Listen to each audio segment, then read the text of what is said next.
Perfecto, bueno, buenos días para todos. Sean bienvenidos a esta sesión, a este encuentro tutorial de la maestría en diseño de experiencia de usuario, bueno, especialmente de este curso de diseño de la accesibilidad.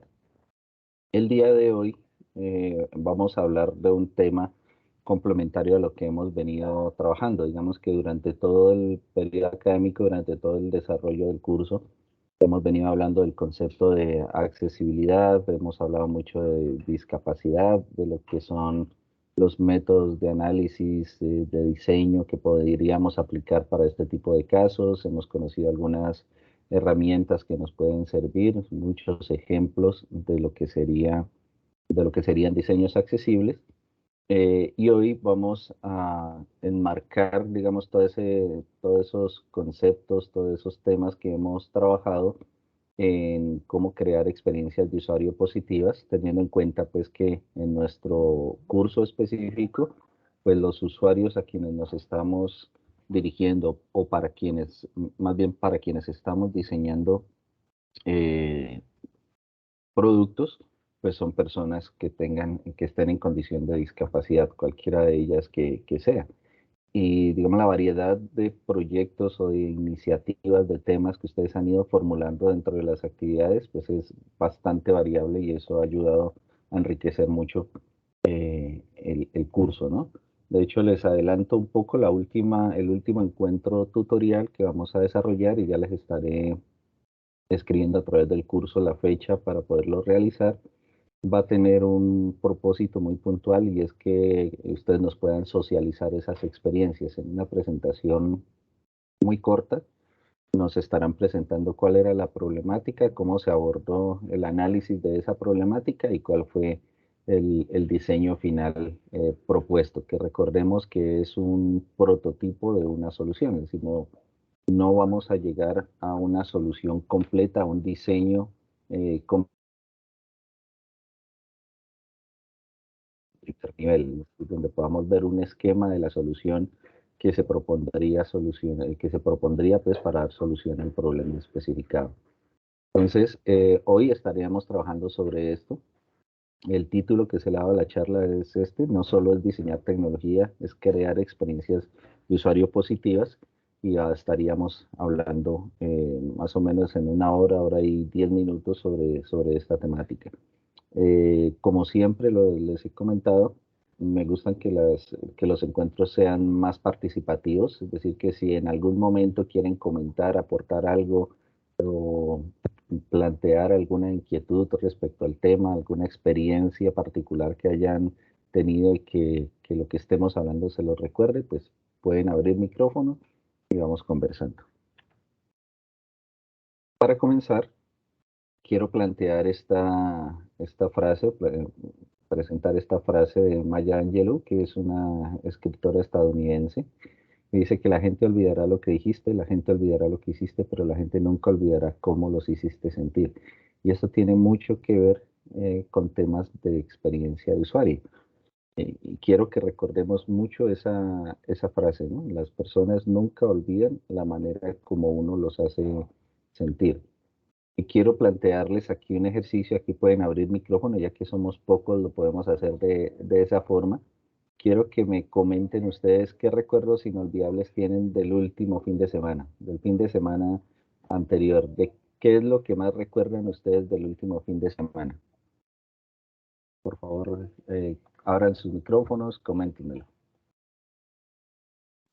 Bueno, profe, buenos días, compañeros. Lo que más recuerdo es la risa, la nobleza y de pronto el descubrimiento de mi sobrina al armar la Navidad con mi mamá. Una de las primeras Navidades, entre comillas, y ver como esa sorpresa y ese asombro por todo y el primer compartir como de ya 3 generaciones.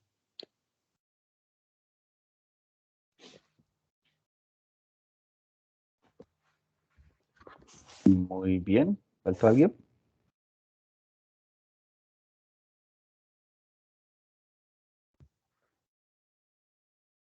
Perfecto. Bueno, les voy a ampliar la pregunta. ¿Por qué consideran ustedes que esos momentos son inolvidables para ustedes?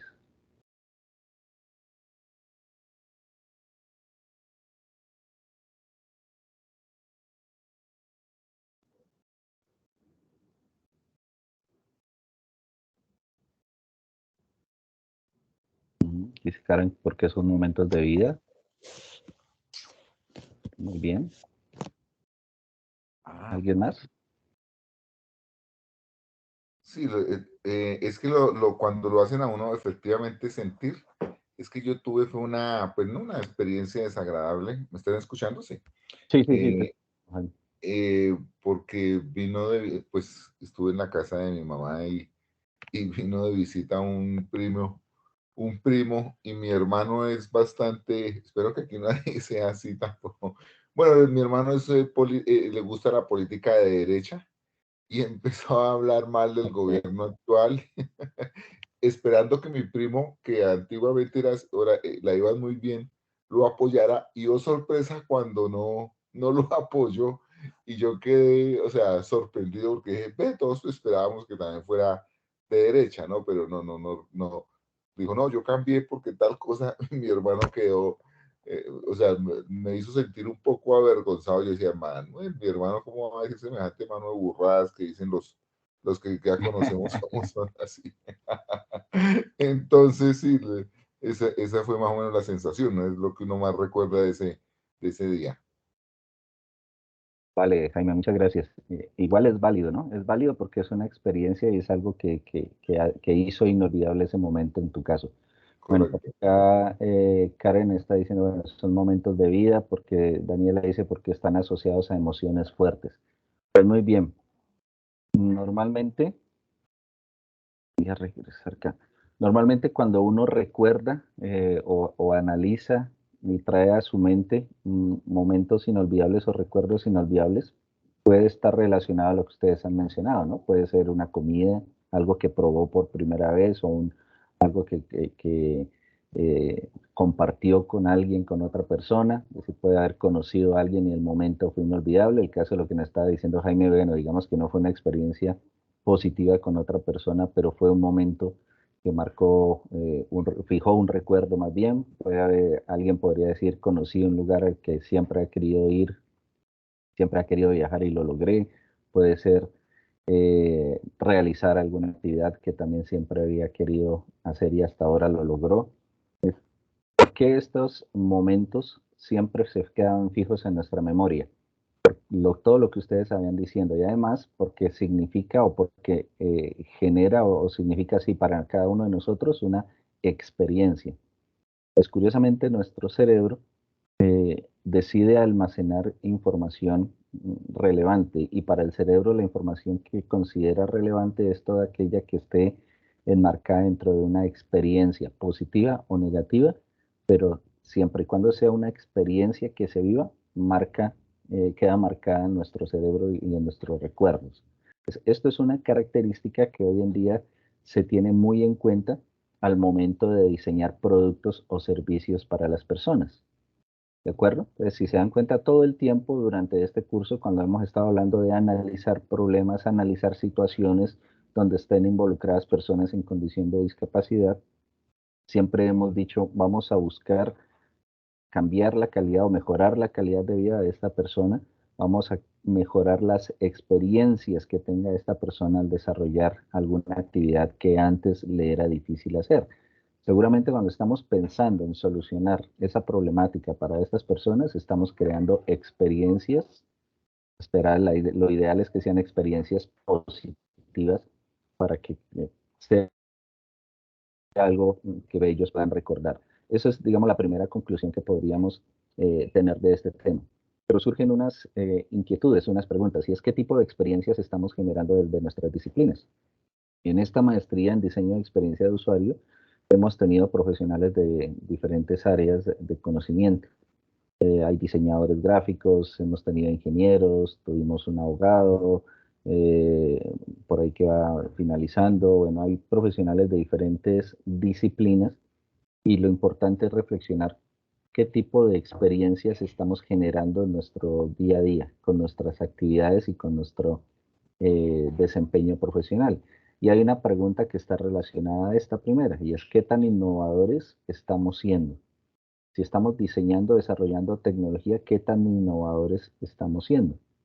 ¿Sí? Esta es una pregunta totalmente válida en este momento donde ustedes ya están haciendo, ya tienen unos prototipos diseñados, ya seguramente estamos haciendo una validación o una valoración de esas propuestas de diseño, esos prototipos de diseño que ustedes tienen, y sería válido aplicarse o reflexionar alrededor de esta pregunta, ¿no? ¿Qué tan innovadores estamos siendo o estamos proponiendo más de lo que ya exista? ¿De acuerdo? ¿Por qué es importante este par de preguntas? La primera, porque está relacionada a las capacidades que nosotros estamos creando, qué tanto nos estamos cualificando para poder diseñar experiencias de vida o experiencias positivas en las personas para quienes estamos diseñando productos o servicios. Y la segunda, porque son un esfuerzo el poder diseñar y proponer soluciones, es un esfuerzo grande en tiempo, en talento, en recursos, y normalmente ha ocurrido, formulamos proyectos y después hacemos una consulta de qué productos similares existen en el mercado, nos damos cuenta que ya existía aquello que nosotros pretendíamos construir o diseñar, que estamos reinventando la rueda. Entonces esto también es importante realizarlo. Eh,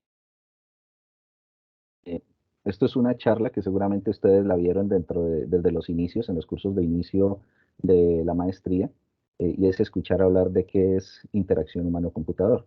La interacción humano-computador es una disciplina que ha venido tomando mucha fuerza a nivel internacional, donde es la congregación o la unión de conceptos y conocimientos de otras disciplinas.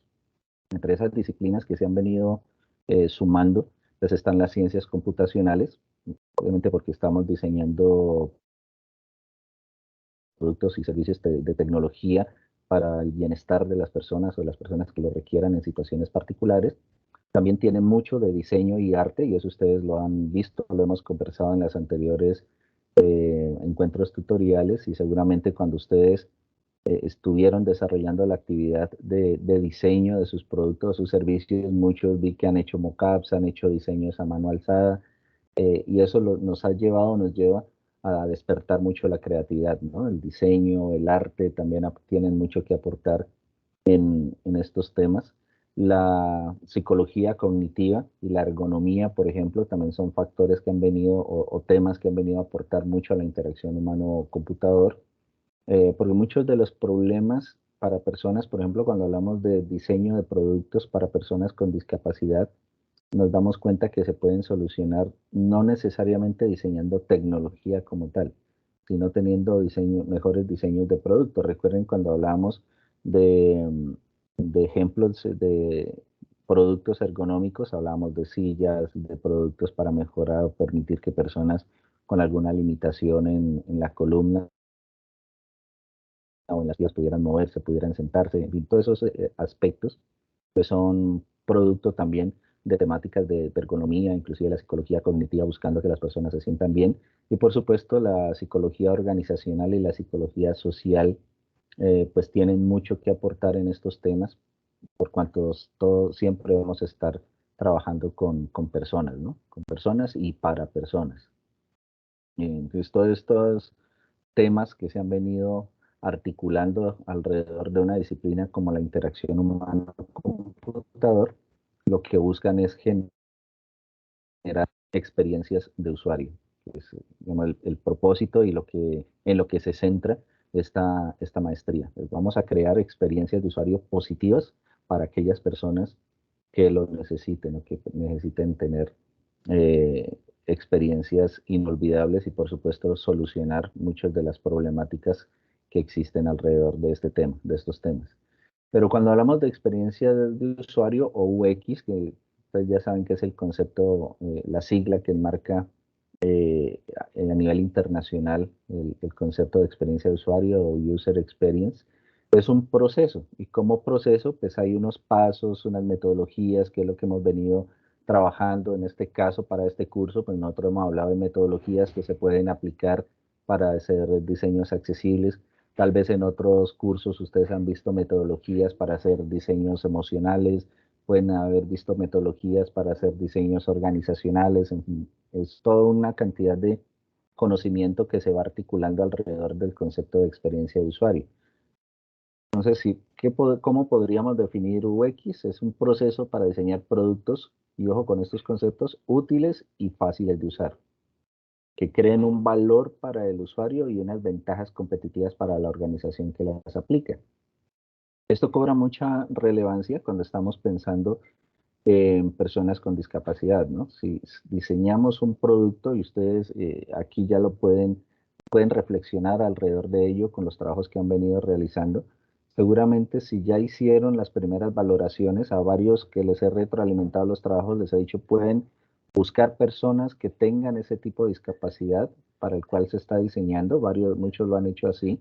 De hecho, consulten, indaguen, así sea un prototipo, consúltenle a una persona que tenga ese tipo de discapacidad, cómo se sentiría usando ese producto, el cual ustedes están diseñando y están prototipando. Seguramente les va a decir que va a generar un valor agregado, va a ser muy favorable para esa persona al poderlo utilizar.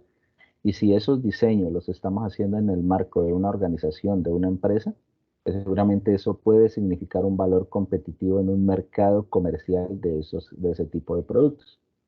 Pues finalmente, cuando hablamos de experiencia de usuario, estamos hablando de productos que sean fáciles de utilizar, útiles, que puedan ubicarse o localizarse fácilmente, que sean valiosos para los usuarios, que sean atractivos, que tengan cierto o mucho nivel de credibilidad en un mercado específico, y lo que más nos importa en este curso, que sean accesibles. Accesible en cuanto al acceso que tengan las personas, pero que también que puedan ser usables por un número amplio de personas, incluyendo aquellas que tengan algún tipo de discapacidad. Pero entonces esta experiencia, y esto es algo que debemos tener en cuenta de acuerdo a los primeros slides que veíamos hoy, esa experiencia va más allá de solucionar alguna necesidad o algún problema específico que tenga un usuario o un grupo de usuarios. Si hablamos de que experiencia de usuario tiene que ver con la forma como nos hacen sentir, cómo nos sentimos usando un producto, pues debemos tener en cuenta los contextos o el contexto en el cual se va a utilizar. Bueno, primero el contexto en el cual ocurre el problema o la necesidad que identificamos. Debemos tener en cuenta las emociones que estamos generando en las personas que usen ese producto, qué juicios o prejuicios pueden tener las personas frente a ese tipo de productos o la situación que ocurre. Y buscaríamos que las personas o los clientes, si estamos buscando o hablando en un mercado comercial, nosotros podemos hablar de usuarios, que esos usuarios se enamoren del producto que estamos proponiendo, que estamos ofreciendo.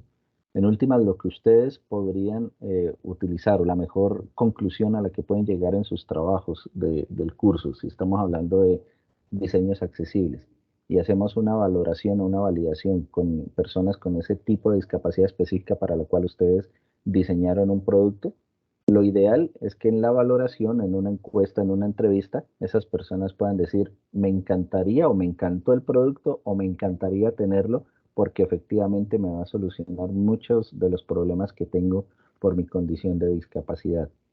¿Sí? Si eso se da y ese es el resultado favorable, pues su propuesta será totalmente exitosa.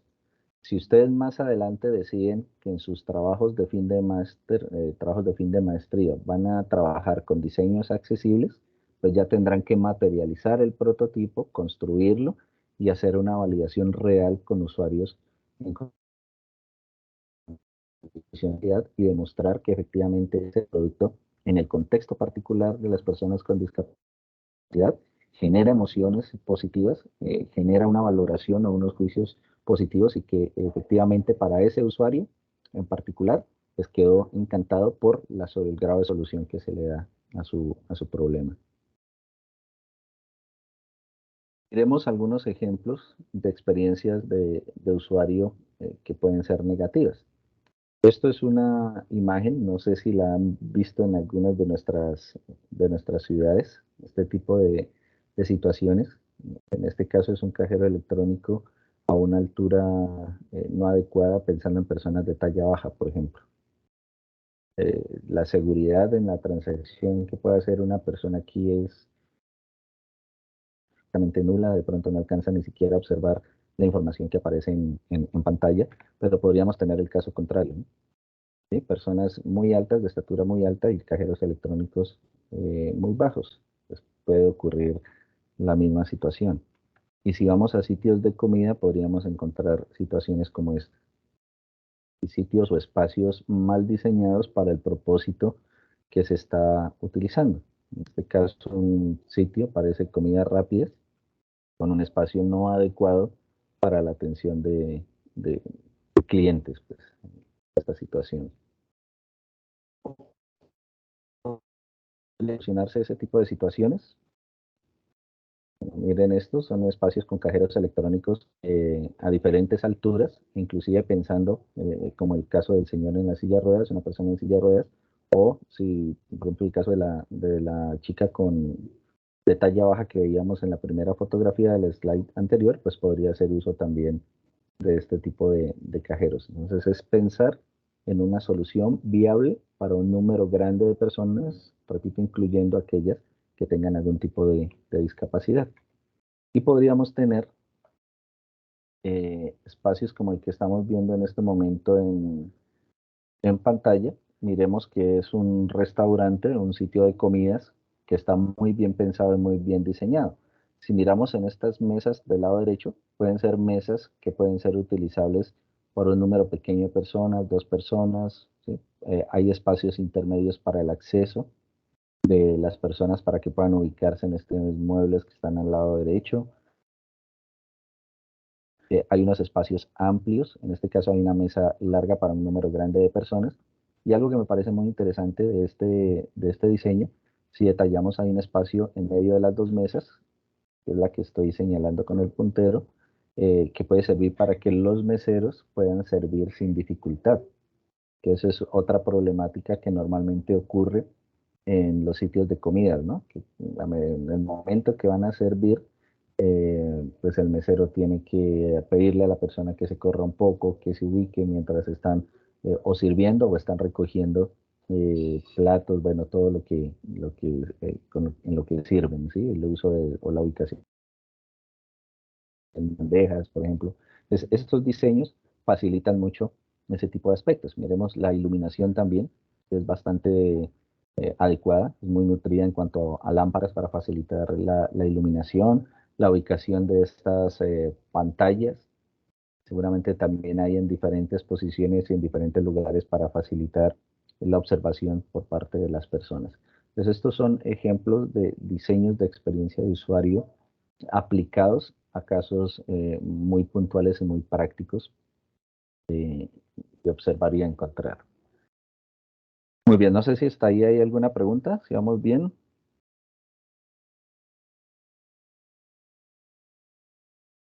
Vamos bien. Ok, muchas gracias, Jaime. Bien, nuevamente, y este tema ya lo habíamos conversado anteriormente, cuando hablamos de diseño de experiencia de usuario, Discúlpame, y hay estamos... una pregunta, creo, ¿Sí? Daniela. Adelante, Daniela. A ver, yo veo. Ok, la puedes hacer Diana, es por el Diana. chat. Es Diana. Diana la puede hacer por el chat. No hay problema. Esperemos que Diana la escriba y la vamos solucionando de una vez.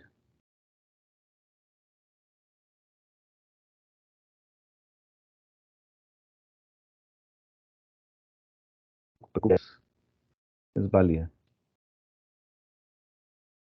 Esperemos que Diana la termine de escribir. Bueno, ya. Pero ¿por qué hoy en día todo va orientado a la discapacidad?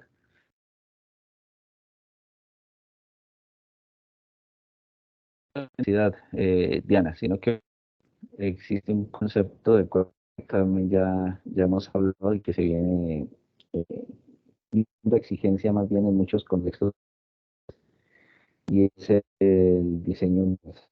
Recuerden que cuando hablamos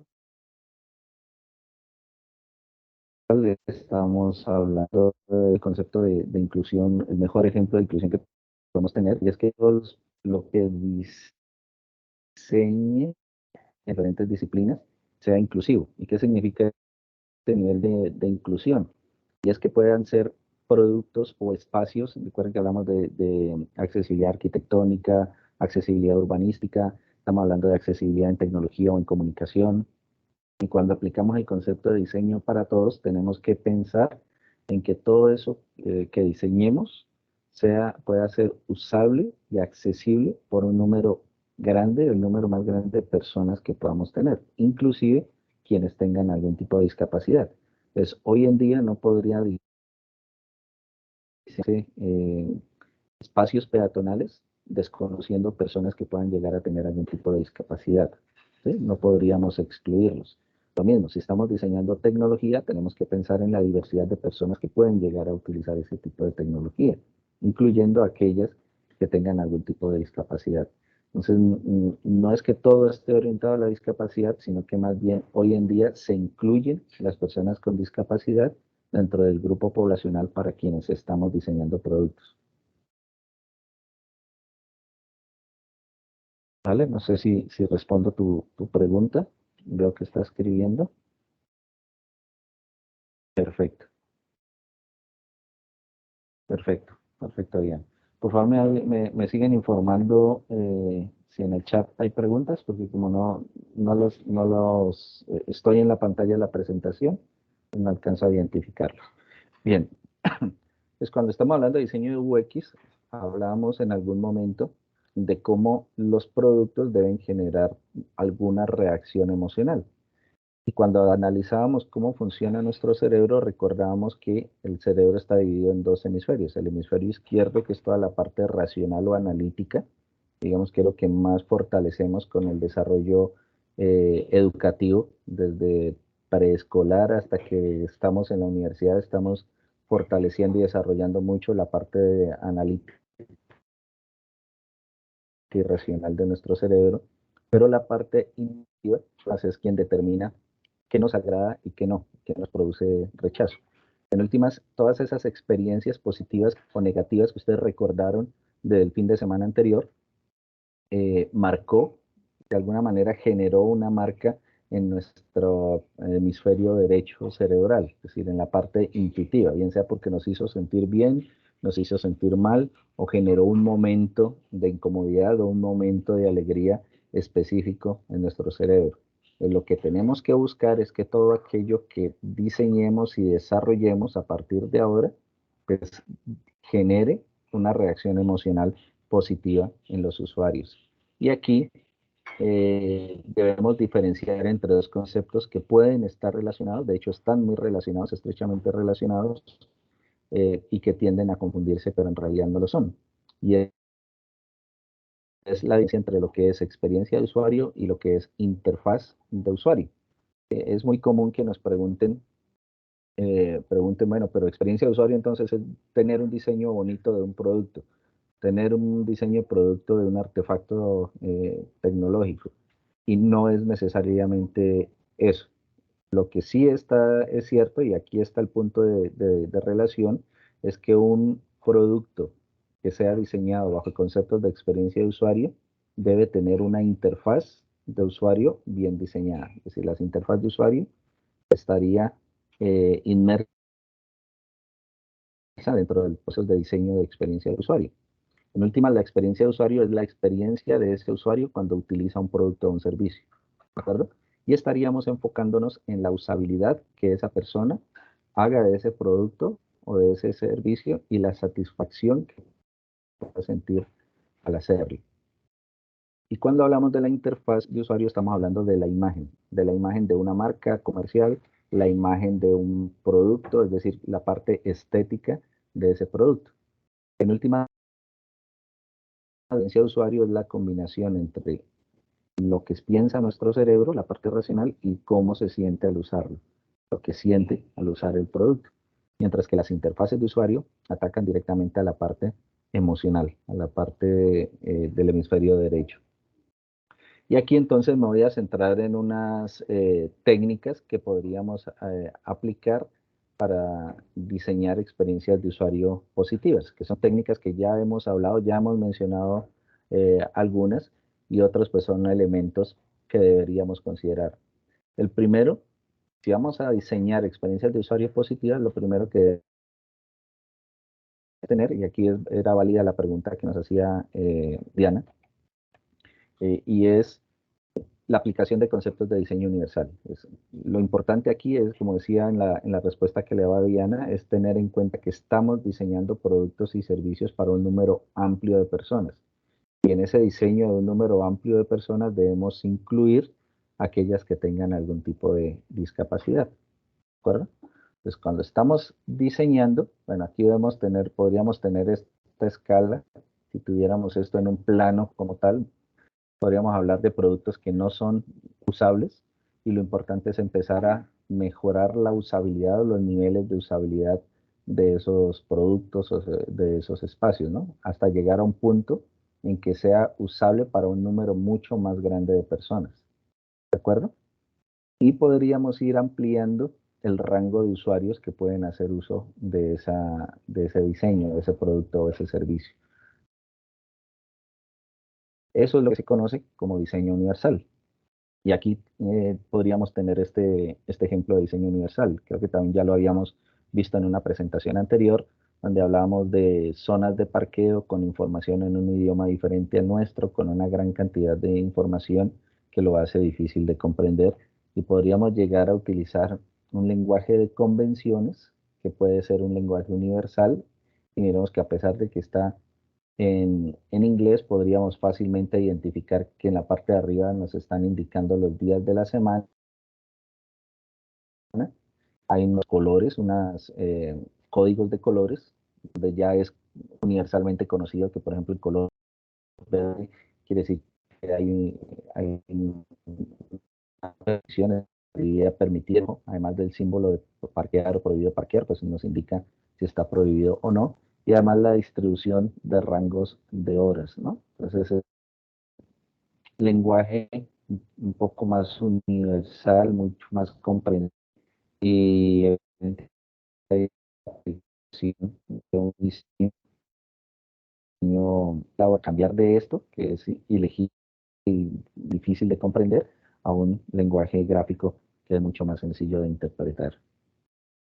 De esto también hablábamos en unas presentaciones anteriores, los diferentes tipos de accesibilidad que debemos tener y que también hacen parte de ese diseño universal. Cuando hablamos de accesibilidad arquitectónica, accesibilidad urbanística, accesibilidad en el transporte, accesibilidad en la comunicación y la accesibilidad electrónica, y veíamos en esa presentación, que también la tenemos en el canal de YouTube, pues podemos tener también diferentes ejemplos de cada uno de estos tipos de accesibilidad de los que hablábamos.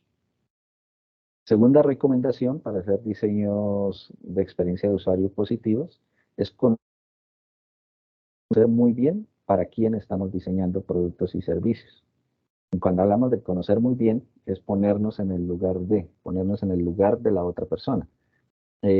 Aquí me parece interesante una experiencia que algunos de ustedes, alguien del curso me manifestaba. De hecho, 2 personas me manifestaron que habían hecho la experiencia cuando quisieron ponerse en el lugar de una persona ciega en un edificio y mirar si efectivamente el diseño arquitectónico de ese edificio estaba pensado para personas en condición de discapacidad visual.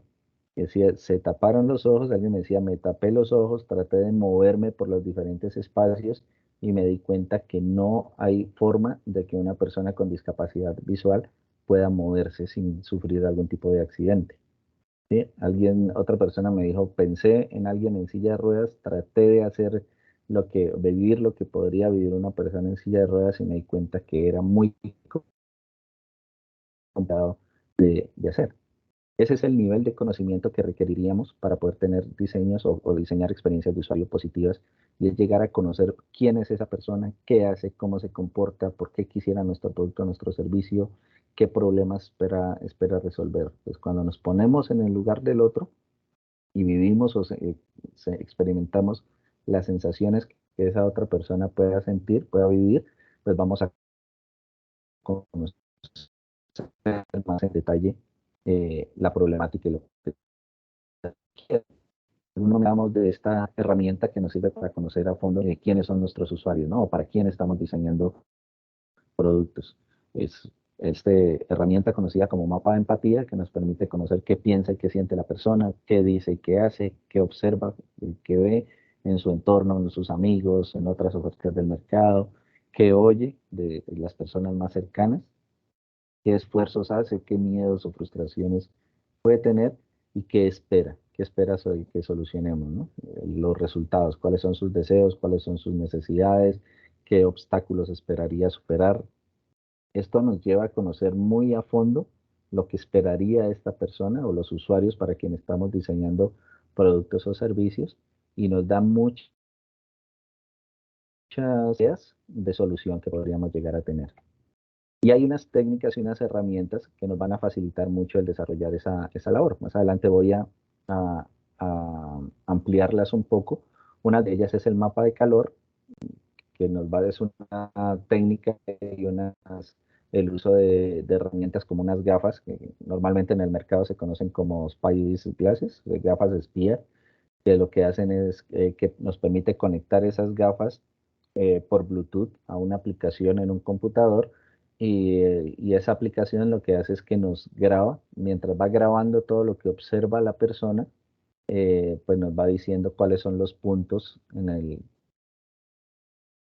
por ejemplo, en el computador donde más observa, donde más fija la mirada de la persona. Entonces, si estamos diseñando un sitio web, pues nos permite mirar, en este caso, en el mapa de calor, en la imagen superior izquierda, los puntos de color rojo son los lugares de diferentes dispositivos donde más fijó la mirada o mayor parte del tiempo fijó la mirada del usuario. ¿Para qué nos sirve? Para ubicar en estos lugares la información que sea más relevante. ¿De acuerdo? Podemos tener encuestas, entrevistas. Bueno, volviendo al mapa de calor, aunque ahora vamos a mirar otro slide, he visto recientemente que es muy utilizada esta técnica de mapas de calor, inclusive en términos de mercadeo en centros comerciales. Le piden a personas a la entrada del centro comercial, le dicen, estamos haciendo este estudio, solamente te vamos a pedir que por una hora, por ejemplo, el tiempo que estés en el centro comercial, utilice las gafas, no más. Todo el tiempo están capturando la información de qué partes, inclusive de las áreas comunes de los pasillos, es donde más fija la mirada la persona. Y esto lo utilizan los centros comerciales para ubicar en esos lugares la publicidad quieran comercializar, dependiendo de esos puntos de calor más efectivos o menos efectivos, pues va a variar los costos de ubicación de publicidad que tengan, los costos por ejemplo, de arrendamiento de locales o de góndolas o como se llaman estos puntos flotantes en los centros comerciales. Son técnicas que ya se vienen aplicando mucho en este tipo de administración de organizaciones de este tipo. Otra técnica son las encuestas o las entrevistas que las podemos hacer presenciales o en línea. La técnica de ordenamiento de tarjetas o card sorting, que es tratar de categorizar diferentes alternativas de análisis que podamos tener, que también podría utilizarse. Esto ya lo hemos mencionado en una conferencia anterior. El reconocimiento facial de emociones, y ahora vamos a ver un ejemplo en un video. Las pruebas de usabilidad, que también existen estos laboratorios de usabilidad, donde creo que también hablamos de esto en algún momento, que son salas donde la persona que se ven al fondo, están en una habitación. Para ellos este ventanal o esta ventana que tenemos aquí, para ellos es un espejo, para ellos es un espejo, observando el comportamiento, las reacciones que ellos tienen, todo lo que ellos dicen y se va documentando. Pues en este caso, estos son laboratorios de usabilidad que se pueden utilizar. Tercera recomendación es dedicar tiempo a los diseños, a las imágenes. Pues si veíamos que el diseño, la parte de interfaz de usuario es relevante para tener una experiencia de usuario, pues es igualmente importante tener en cuenta, por ejemplo, los colores. Los colores que estamos en el diseño de nuestros productos y servicios. ¿Por qué es relevante? Bueno, existe esto que efectivamente se ha venido profundizando, se ha venido estudiando desde la psicología, que es lo que se conoce como la psicología del color, y es qué transmite el color de un producto para quien lo utiliza o para quien observa ese producto. ¿De acuerdo? Entonces, hay una pregunta que yo hago siempre que he hablado de estos temas, y vamos a aprovechar que en el grupo tenemos varias mujeres, varias damas. Por ejemplo, si ustedes, damas, quieren conquistar a una persona, ¿qué color de ropa utilizarían para salir con esta persona?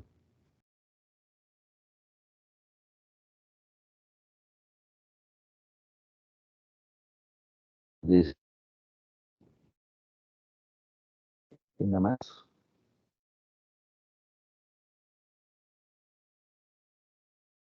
Bien, el rojo.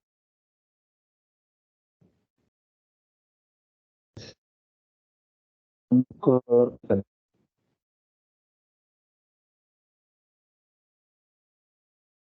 perfecto.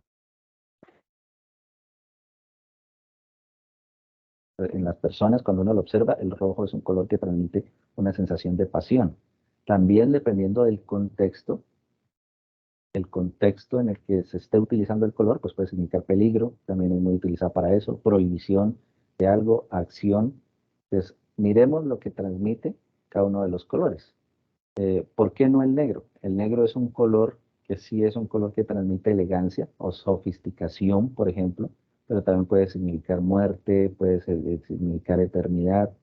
Pues ya el contexto cambia y el mensaje que transmite el color cambia. Y estos son temáticas muy estudiadas hoy en día por diferentes organizaciones. Y miren las marcas comerciales, que no es a propósito que ellos utilicen estos colores para el diseño, no solamente de sus logos comerciales, sino también de sus productos. Y esto tiene que ver con lo que quieren transmitir en sus productos como tal, y lo utilizan a favor de las técnicas de mercadeo para generar un impacto en la marca, una fijación en la marca y lograr que haya un acercamiento y una satisfacción del usuario al querer utilizar o al querer adquirir este producto. Si yo compro, y esto es, por ejemplo, miren lo que transmite Facebook con su color azul. El color azul nos transmite seguridad, confianza, serenidad. Hay muchas personas en sus tiempos muertos, si uno lo ve en transporte público, por ejemplo, que normalmente uno podría estresarse por el transporte público, por los tiempos extensos que puede permanecer en un medio de transporte. Y es muy común ver a las personas con su celular en la mano, y cuando uno mira, ¿qué están utilizando? Están utilizando, bueno, redes sociales en general, pero una de las más utilizadas, por ejemplo, es Facebook, ¿sí? Porque el color que transmite Facebook en su logo y en muchas de sus publicidades, a menos que uno reconfigure, este es otro aspecto de accesibilidad, a menos que uno reconfigure las aplicaciones, el color más utilizado en Facebook es el color azul, buscando generar esa serenidad o esa tranquilidad en las personas que lo utilizan, que utilizan la herramienta para que permanezca el mayor parte del tiempo posible de la aplicación. Y si uno analiza con las posibilidades que tienen los teléfonos de mirar cuál de las aplicaciones que uno tiene instalado en su teléfono es en la que mayor parte del tiempo ha estado, hagan ese ejercicio, seguramente van a encontrar que una de las herramientas que más tiempo, en las cuales uno mayor parte del tiempo utiliza, es Facebook. Perdón, y hay estudios que lo demuestran, ¿no? Y tiene que ver mucho con esta psicología del color.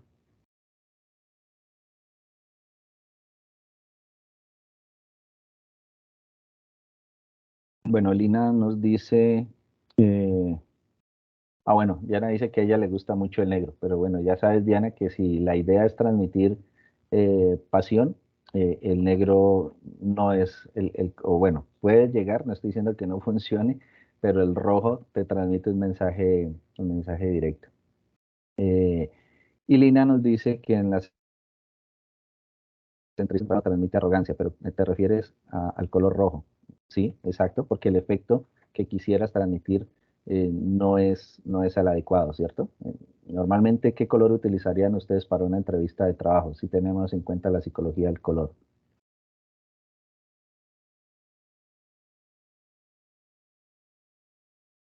Negro, ¿Cuál, perdón? negro. Yo utilizaría negro. ¿Utilizarías negro? Diana Marcela dice que el blanco, miren el negro que transmite, sofisticación, muerte, eternidad. Bueno, tendría mucho que ver también el contexto, ¿no? Para qué tipo de trabajo nos estamos presentando. El blanco, que es el que menciona Diana Marcela, el blanco es inocencia, paz, pureza. No sé si ese sea el mensaje que quisiera transmitirse. Lina dice que colores neutros como el azul. El azul genera o demuestra seguridad, confianza, serenidad. Yo creería que el azul es un color ideal para presentarse en una entrevista de trabajo. ¿Sí? Lo mismo, y esto lo han demostrado estudios, así como existe la psicología del color, también existe la psicología de los olores. Si ustedes quieren, por ejemplo, y esto lo corroboraba yo en un grupo de vendedores expertos, sobre todo un grupo de comercialización de tecnología, de productos tecnológicos, llegamos a este tema. Y les preguntaba yo cuál es el mejor olor que uno podría transmitir o tener en un ambiente para poder cerrar un negocio. ¿Cuál consideran ustedes que es el mejor olor que pudiera tenerse? Y decían ellos que casi siempre que hay ese olor en el ambiente, un negocio se cierra favorablemente. ¿Cuál creen que es ese olor?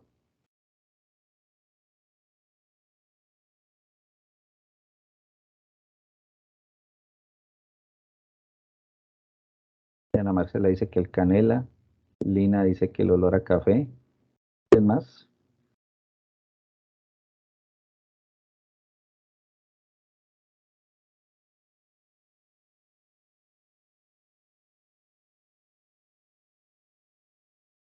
Esperemos que Ana Marcela está escribiendo.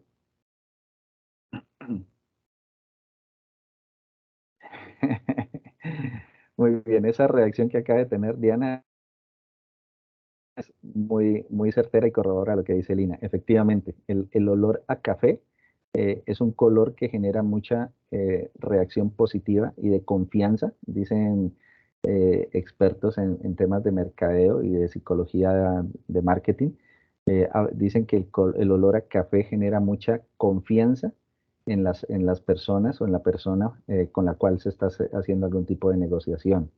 De hecho, decían los vendedores que por eso los quienes se encargaban de comercializar tecnología, y lo corroboré con un grupo empresarial que se encarga de comercializar tecnología en España, y ellos decían eso, prefieren hacer negocios en una cafetería o en un sitio donde se venda café, tomando café con la otra persona, y entre más huela a café, mucho mejor para ellos. Dicen que eso es muy efectivo a la hora de cerrar negocios. Entonces casi ya comprendemos por qué, inclusive en las películas, si uno observa que van a hacer alguna negociación y le ofrecen café a la otra persona. Es por eso. Es por el olor y el nivel de confianza que genera. Y si le sumamos la psicología del color, pues mucho mejor, ¿no? Pues para que lo tengamos en cuenta a la hora de diseñar productos y servicios. Bueno, vamos avanzando. Una cuarta recomendación es dominar las técnicas que sean necesarias. Aquí podemos tener una, que son las pruebas de usuario, las pruebas de usuario que se pueden hacer de diferente manera. Una forma de hacerlas, si nuestro producto es software o tecnológico, podemos tener el usuario de prueba desarrollando algunas actividades con lo que se ha diseñado, y el investigador solamente observa y documenta todo lo que ve. Pero este tipo de pruebas también lo podemos hacer, bueno, en dispositivos digitales como una tablet, un smartphone, y podríamos hacerlo también de forma remota, a través de una cámara donde grabemos todo lo que el usuario está haciendo, y del otro lado está el investigador documentando, observando todo lo que la persona está haciendo, cómo está utilizando el sitio web, y estamos observando y documentando y filmando todo lo que se haga. Esto era lo que hablábamos, y cómo las entrevistas hoy en día, las encuestas o entrevistas hoy en día, han venido cambiando, o sea, han venido innovando. Entonces es común que hoy en día las entrevistas laborales, las entrevistas para poder acceder a algún cargo específico hoy en día, esas entrevistas sean filmadas. ¿De acuerdo?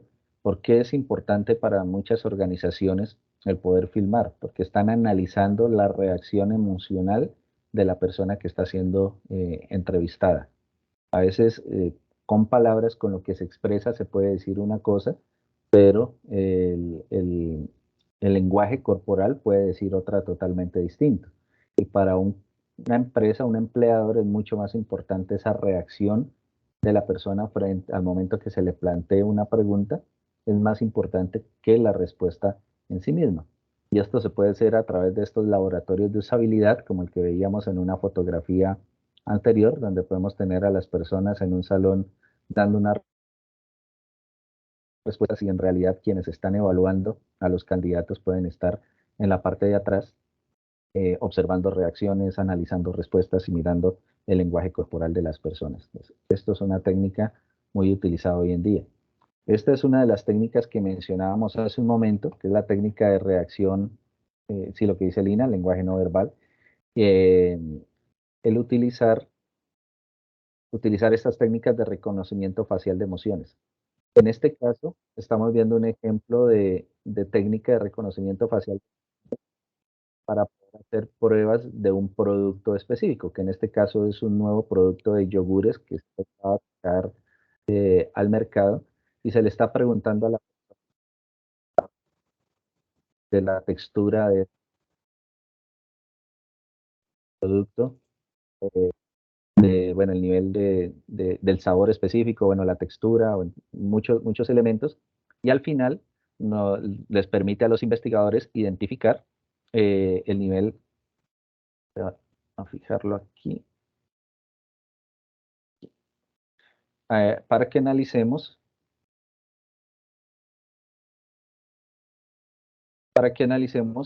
qué se estudió específicamente en este caso. Diferentes sabores para escoger cuál fue el de mayor preferencia.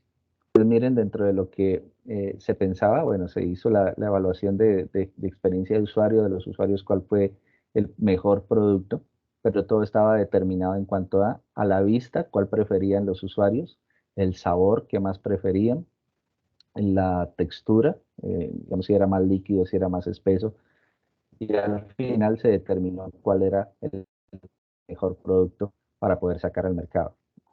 Esto a través de estas técnicas de reconocimiento facial de emociones. Una nueva técnica es el de diseño colaborativo y esto es algo que es muy válido y muy importante de realizar en contextos empresariales u organizacionales y es trabajar con diferentes personas y si son de diferentes disciplinas mucho mejor. Esto nos permite dividir un problema complejo de manera que si lo abordamos entre varias personas, pues es más fácil de abordar, más fácil de diseñar una solución.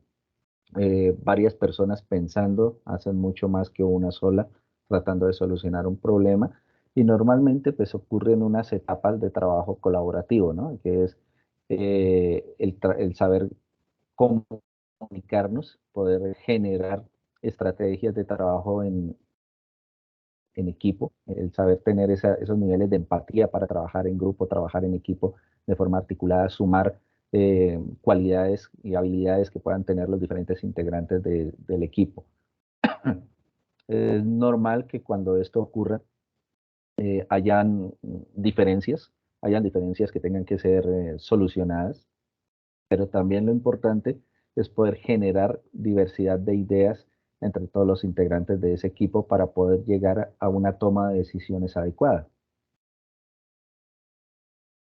En algún momento yo les pedí a ustedes que pudieran compartir ideas, que pudieran aportar entre todos y mirando las dinámicas que se prestaban o que se generaban en los foros, yo veía donde algunos decían, es interesante la idea, pero podrías hacer tal cosa. Entonces me daba cuenta que estábamos llegando a esos puntos de diferencia entre unos y otros, pero que al final permitían aportar y crecer en las ideas.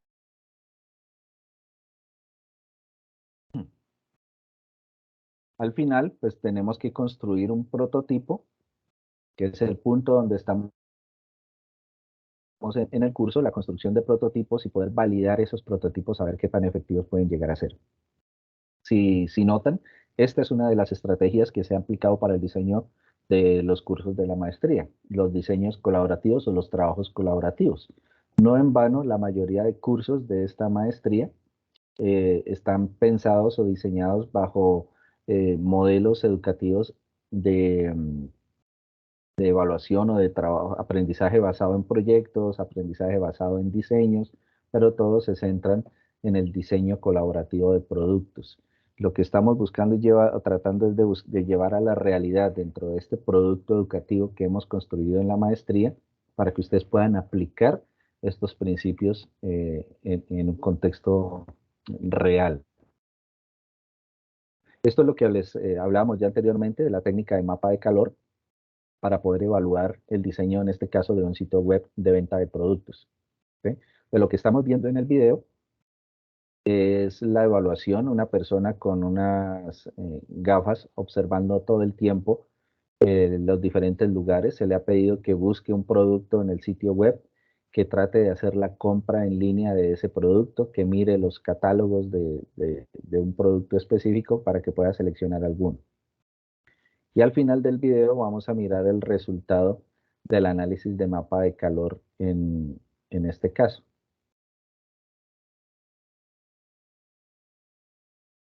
Aquí ya estamos viendo los resultados de todos los sitios donde estuvo observando el usuario que utilizó las gafas. Nos está mostrando los mapas de calor. Vamos a mirar el resultado de mapas de calor, de análisis de mapa de calor del usuario, donde nos va a indicar, miren, cuáles son los puntos específicos donde más fijó la mirada dentro del catálogo. Entonces ello va a servir para rediseñar el producto y decir, bueno, si estos son los puntos donde más tiempo fijó la vista la mirada, perdón, fijó la vista el usuario, pues son los lugares donde vamos a tener la información más relevante del catálogo, ¿no? Como el producto, tal vez el precio, la descripción, una imagen. Ya va a depender del diseño como tal y del propósito que se espere para ese producto específico. Lo mismo podría ocurrir con sitios web, ¿no? Miren, por ejemplo, en esta gráfica de la parte superior izquierda, la parte superior de la página es el lugar donde más tiempo fijó la mirada el usuario. Entonces aquí se ha ubicado los menús, es un menú de diferentes opciones que se tiene porque ya se identificó cuáles son esos lugares. Lo mismo podemos hacer con los mismos sitios web, los mismos diseños para dispositivos móviles, tablets o smartphones.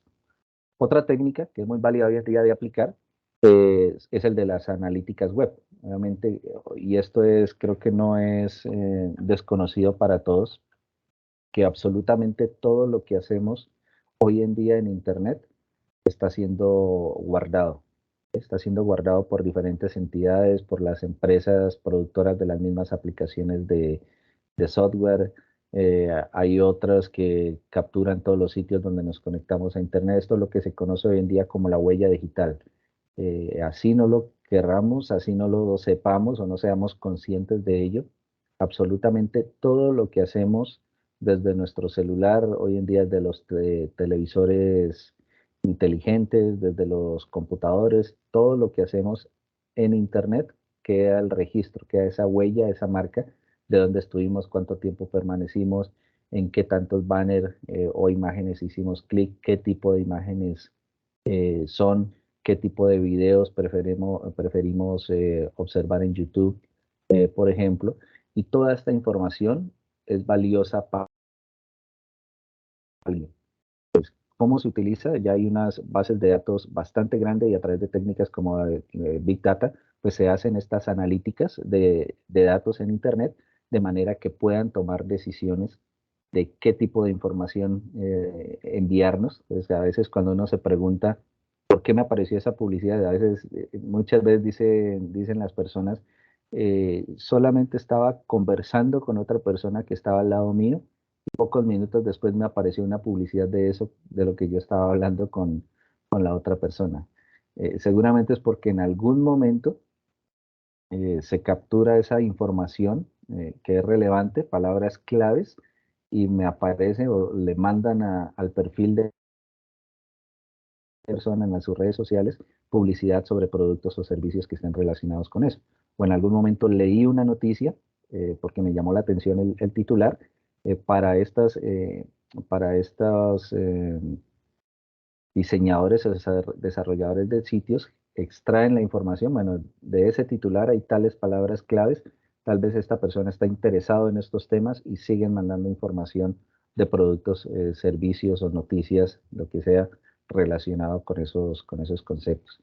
Todo esto se hace a través de técnicas de analítica web que hoy en día pues, son tan demandadas con fines comerciales. Lo que dice Diana es cierto, ¿no? Ellos escuchan y hay diferentes técnicas y formas de capturar esa información con fines comerciales. Otros fines que hasta ahora no son comprobados, pero es muy probable que sí lo hagan. Esta es una nueva técnica que es conocida como los test A/B o pruebas A/B, que no es más que entregarle a un usuario, a un grupo de usuarios, dos alternativas. Digamos, nuestro cerebro es muy facilista y esta es una de las técnicas más utilizadas con fines de test o de pruebas de productos, ¿no? De productos y servicios. Es decirle a las personas, tenemos estas dos alternativas de solución, un diseño A y un diseño B. ¿Usted cuál prefiere? Y las personas van a escoger. Si tenemos más de dos diseños, siempre se les va a presentar en dos, en grupos de dos. Entre esta A y B, ¿cuál escoge? Después le decimos, bueno, tenemos una propuesta C, ¿cuál prefiere? ¿La A y la C o la B y la C? Y al final se va decantando y se va seleccionando cuál es la de mayor preferencia para los usuarios y esa es la que se selecciona finalmente. Y hay una técnica que, bueno, también la mencionamos anteriormente, que es la de card sorting, que es tratar de categorizar las opciones de un producto o de un diseño, categorizarlas de diferentes maneras dependiendo del tipo de producto. En este caso estamos viendo la elección de un producto dependiendo de prendas de vestir, entonces si es el tipo analizando el tipo de prenda, la calidad, los tiempos de entrega, los precios en los materiales, y se mira las personas, un grupo más grande de personas que escogerían, cuál escogerían, se van categorizando y al final se selecciona de esa manera. Y una técnica, otra de las técnicas que me utilizaba es el análisis por competencia. Al inicio les mencionaba yo que a veces diseñamos productos que ya existen. Pues una buena forma es comparar lo que estamos diseñando nosotros con productos similares en el mercado. Y podemos mirar esos criterios o definir esos criterios de comparación, buscando obviamente que nuestro producto pues, sea mucho mejor que la competencia que pueda existir. ¿Sí? En este caso podríamos, gráfica que estamos viendo es de un producto de esas plataformas de alquiler en línea para viajeros. Pues es una aplicación que está buscando desarrollar algo, ya hay muchas en el mercado, pues empiezan a definir las categorías de cada una de las aplicaciones y empezamos a comparar la que estamos diseñando con las que hay en el mercado. Al final tendríamos que ver con cuál seríamos competitivos, cuál sería la de mayor competencia. En este ejemplo, la que está resaltada, BookTrip, podríamos decir que es mejor que la gran mayoría de plataformas que hay en el mercado, porque superan pues las características o las posibilidades de acciones a realizar y sería casi equiparable con Airbnb, excepto por uno de los requisitos o por dos de los requisitos que no se cumplirían. Entonces, esta es una nueva técnica de hacer análisis de nuestro producto y poder sobre todo darle un valor comercial en el mercado. Y esta que es particularmente la he utilizado mucho es el de hacer evaluaciones o análisis heurísticos, donde estamos definiendo los criterios o las heurísticas, tanto de usabilidad como pueden ser de accesibilidad, que se pueden aplicar a un producto o un servicio. Entonces definimos esos criterios, en este caso hay unos criterios de usabilidad de un producto, y le pedimos a un grupo de expertos que nos evalúen ese producto. Entonces, si yo diseñé un sitio web, puedo pasarle el sitio web a personas expertas en desarrollo de sitios web, expertos en accesibilidad, y les entrego este formato. Les digo, por favor, démele una valoración de 0 a 5 para el cumplimiento de cada uno de estos requisitos. ¿De acuerdo? Y el experto me va a decir si se cumple, no se cumple y en qué medida, de 0 a 5, siendo 0 la carencia absoluta de existencia de ese criterio, hasta 5 que es la existencia total o el cumplimiento total de ese criterio.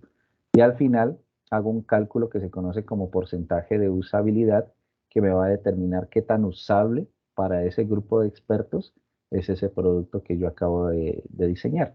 Y defino cuál sería el porcentaje de usabilidad mínimo para poder sacar ese producto al mercado, y podría decir, o podría indicarme, por ejemplo, qué aspectos tendría que mejorar para que el producto tenga mayor éxito en un mercado específico. Esa es una técnica muy utilizada. Y la última recomendación es dominar las herramientas que sean necesarias. Software hay de muchos tipos dependiendo de lo que yo necesite realizar. Y para todo lo que veíamos de las técnicas anteriores, pues ya hay software. Estos son solamente algunos ejemplos, pero cuando empezamos a explorar, hay muchos más que podríamos aprender a dominar, tendríamos que dominar para poder hacer diseños de experiencia de usuario positivos, si estamos diseñando productos o servicios, y poder hacer inclusive los análisis, ¿no? Los análisis respectivos para mirar el éxito, validar si va a ser exitoso o no el diseño que estoy proponiendo. ¿Cuál es mejor que otro? Yo diría que todos pueden ser útiles, pueden ser viables si se utilizan de forma adecuada para el propósito que necesito. Y esta es la técnica final que yo les recomendaría, que también es muy utilizada hoy en día, y es aprender a evaluar comentarios o el feedback de posibles usuarios. Cuando estamos desarrollando un proyecto, por ejemplo, un proyecto de diseño, si lo estuviéramos haciendo con fines comerciales, hay 3 momentos ideales para poder recibir comentarios de posibles usuarios. Y es al inicio del proyecto, en la parte media del proyecto y al finalizar. ¿Qué es importante? Cuando tenemos una idea, cuando nuestro proyecto, nuestra propuesta está en idea, yo puedo plantearla o hacerla pública a un grupo pequeño de personas y recibir la retroalimentación. Estamos pensando diseñar un producto para personas con discapacidad visual que consiste en esto. ¿Qué pensarías de este producto? Y recibimos una retroalimentación, recibimos ideas. Con ese grupo de ideas empezamos a trabajar, hacemos un análisis, hacemos un diseño inicial, un prototipado, que podríamos decir que es la etapa media en la que los trabajos de ustedes están dentro del curso. Si fuera un proyecto real, pues podríamos decir que estamos en esta etapa intermedia, donde ya hay un prototipo diseñado. Puede ser en papel, puede ser en plano, puede ser un prototipo de un nivel mediano, donde ya es funcional en un computador, por ejemplo. Podría presentarlo nuevamente a un grupo de usuarios y decirles, mira, ahora el producto está en este estado y se va a ver de esta forma. ¿Qué piensas? Y recibir nuevamente esa retroalimentación. Toda esa información se aplica para mejorar el diseño, mejorar los prototipos que se tienen, hasta que se obtenga ya una versión definitiva y ya se hace un proceso de validación final. Hay una técnica o esta técnica aplicada, por ejemplo, en redes sociales, en algunos entornos web, eh, en unos entornos web, que es plantear estas preguntas o dar unas versiones, lo que hacen en software con las versiones demo. Creo que todos en algún momento hemos descargado software en versiones demo donde dicen, puede descargar la aplicación, utilizarla sin ningún costo por 8 días, y me interesa pues que nos escriban cómo le fue, qué le pareció. Ese es encontrar cuando las personas empiezan a escribir o a valorar en estrellas, valorar, asignar un puntaje y escribir los comentarios. Estos comentarios que se reciben son muy valiosos para el equipo de desarrollo de nuevos productos o servicios, ¿no? El escuchar a los clientes potenciales, a usuarios potenciales, personas que están llegando a usar un producto y ver qué piensan al respecto. Bueno, qué pena, me volví al chat. Lina pregunta, ¿cómo se saca ese cálculo? ¿Te refieres, Lina, al de evaluación heurística?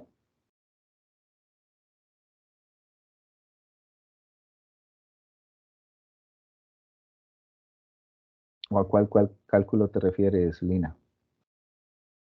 Ah, ok. El de evaluación heurística. Hay una forma de calcularlo. Bueno, cada criterio definimos los valores, los niveles de valoración. En este caso, en este ejemplo, se le está asignando a cada criterio de usabilidad, se le está asignando un valor, o el experto le puede asignar un valor de 0 a 5, siendo 0 la carencia absoluta del criterio y 5 el cumplimiento total del criterio. Esto se puede hacer por promedio, si se quiere. Normalmente hay unos factores, se puede hacer de una forma sencilla, que es un promedio matemático normal de los criterios, donde se suma, se divide entre la cantidad de criterios que se han aplicado y se saca el porcentaje de cumplimiento, siendo todos los criterios en 5 el 100%, todos los criterios en 0 el 0%, y se calcula, se hace el cálculo aritmético del porcentaje, del promedio. Esa puede ser una forma sencilla de hacerlo, pero puede complicarse un poco más, porque podríamos preguntarle al experto. El experto puede decir, voy a poner un ejemplo. Podría ser que, por ejemplo, el evaluador experto, aquí hay uno, voy a poner ayuda y documentación, que está en 0. Pongamos que el experto evaluó y está este criterio en el formato, que es la ayuda y la documentación del sitio web, y no hay absolutamente nada en ese sitio que yo evalué, no hay nada de ayuda ni de documentación para el usuario.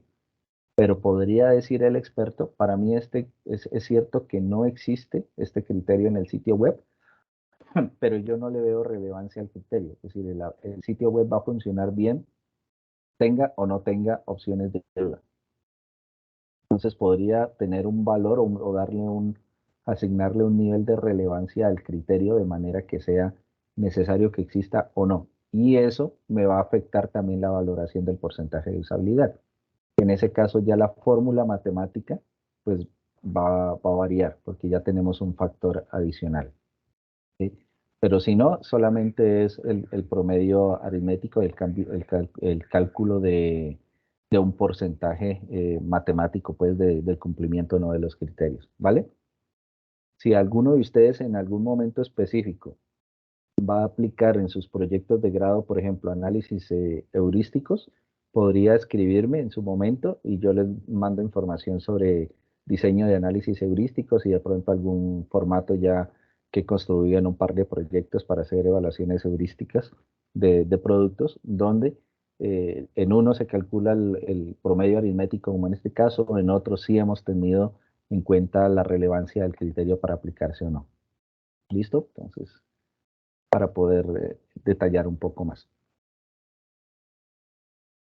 Bueno, y finalmente cerramos la charla con estas habilidades que debe tener un investigador en experiencia de usuario, ¿no? Que es, en últimas, lo que ustedes o las competencias que ustedes han venido analizando.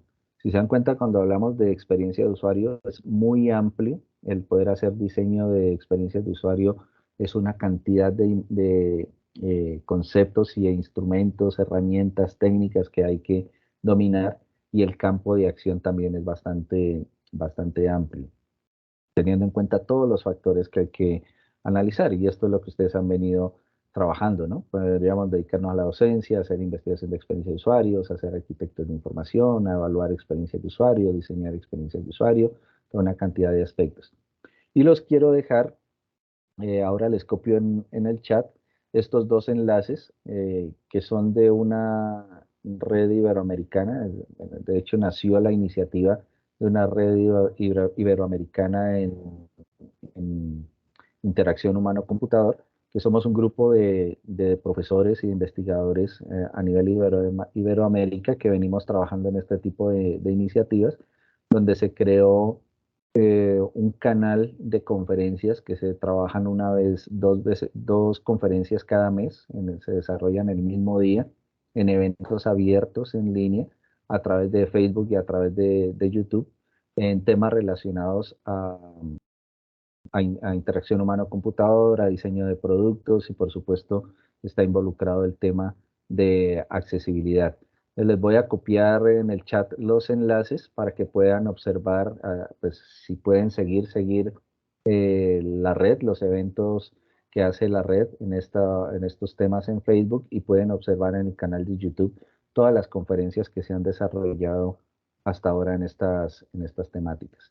Entonces, muchas gracias a todos, y ya quedo abierto a las preguntas, comentarios que tengan a bien hacer, inquietudes sobre el desarrollo de la actividad que actualmente estamos realizando en el curso.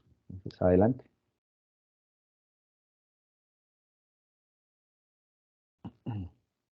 Ya les copio en el chat los enlaces de la red HCI Colab para que puedan seguirla, para que puedan observar las conferencias.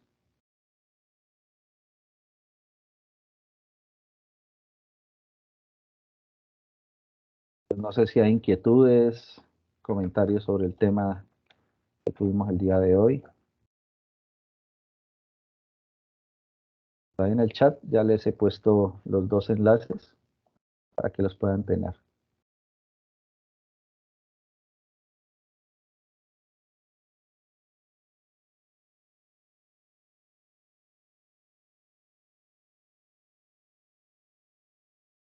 Bueno, tenemos 3 minutos para poder resolver inquietudes, para ser respetuoso con el tiempo de programación del encuentro que les había dado.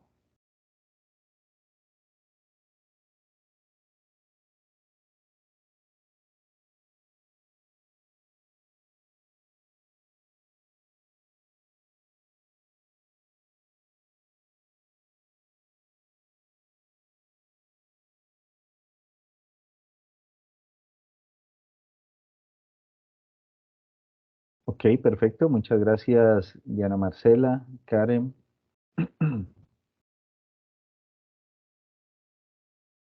Perfecto, perfecto. Sí, es normal que puedan surgir inquietudes más adelante. Para eso están, recuerden, los canales de comunicación del curso. Si hay inquietudes, quieren seguir conversando sobre estas temáticas o profundizando en ellas, pues pueden plantear las inquietudes a través del correo interno del curso o a través del foro o a través de Skype. ¿Listo?